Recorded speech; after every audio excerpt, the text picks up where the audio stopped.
Good evening. Ira Epstein of Linn and Associates with your metals market wrap-up for Wednesday, the 26th of August, 2020, and the time right now about 6:15 p.m. Central Time. Well, we're getting a bounce in the metals, but you need more than this to break the pattern of the lower highs, lower lows. That's going to be the key to the market.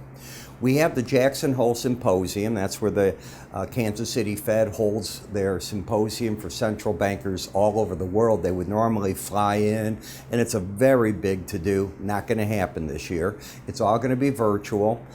You can watch it online. You can Google where it's at. For my subscribers, I think I can figure out where it's at for them. I think I have the link for it, and I'll put it in tonight's letter.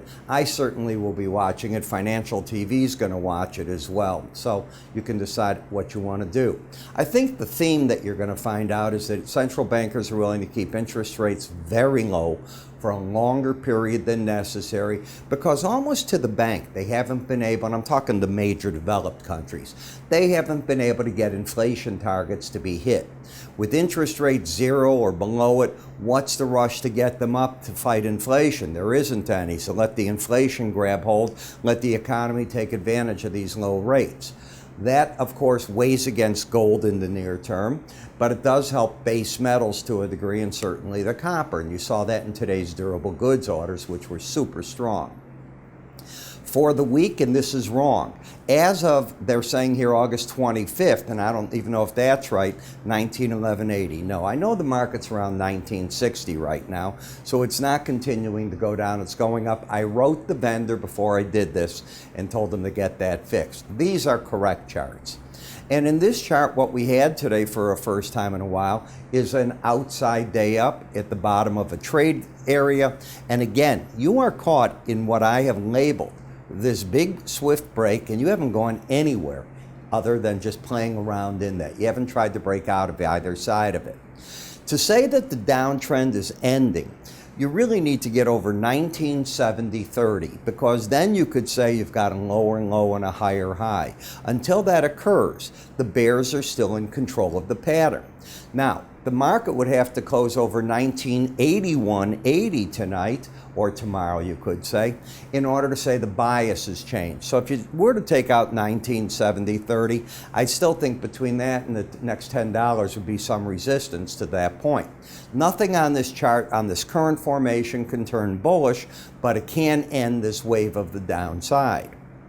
As for if the market decided to break down during these conferences, 1895.80 is a potential support, 1981.80, the 18-day average potential resistance. The market had been oversold, and now momentum is flattening and starting to turn back up as prices are climbing a bit.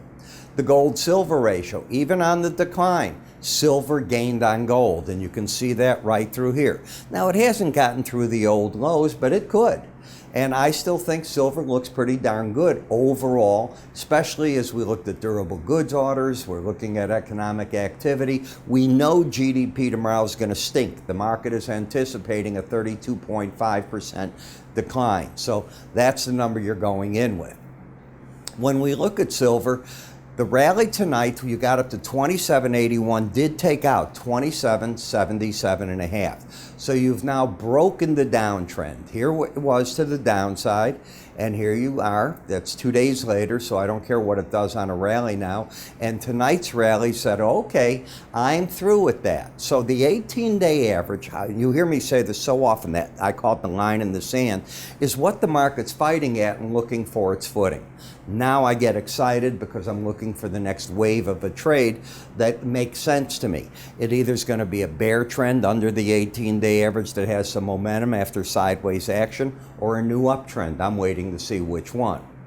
In the copper market, we have not been able to get copper really dropping. This is still SEP. I'm going to get rid of it and move us to the D's now. So I want you to wave goodbye to this contract. I'll probably have it done by tomorrow. But it's just been hanging in here over the 18-day averages. The swing line is down. Momentum had a chance here. It had gotten overbought. And as you can see, these two numbers right through here, they've dropped down enough where now they're under the 70 level right here, no longer an overbought overbought territory, and now the question is, what do they do? As of tonight, with the market just this way, you already have both numbers back over 70, so they're back to being overbought. Very concerned about that. I want to move to the Ds anyways. In the platinum market, trend is down. We have a pattern of lower highs and lower lows. That part of the market is bearish. You can see that the market is sitting here in an oversold condition. Both numbers are still under 30, and any readings under 30 on either leg is oversold. If they were both going sideways under 20, I call it locked in and super bearish. Embedded is the word I give it. You're not there. Here's total sideways action, again at that line in the sand. Do you not see the battleground? And do you not see how volatility has shrunk out of the market as the black Bollinger Bands are narrowing in because you're not getting price volatility? You're getting back to a pattern that reminded me of this. I considered that a base. I'm friendly on these metals, so I'm wondering if a base isn't forming again here. Last in the dollar index, the market is fighting its battle right where I would expect, the 18-day average of closes, as we're going into central bank meetings tomorrow. All the bankers get a chance to talk about what they think. That is something to pay attention to, and I think the smart money was sidelined, and I think now it's getting ready to come back into the market. So when I look at it, I'm getting excited. This has been so far for me as a analyst and one that puts out trade recommendations for my clients, actually a week and a half of boredom. Now it's starting to get to the point where I'm starting to look at things. I want to remind you, our volumes 1 and 2 of technical indicators from our good friends at Modern Trader.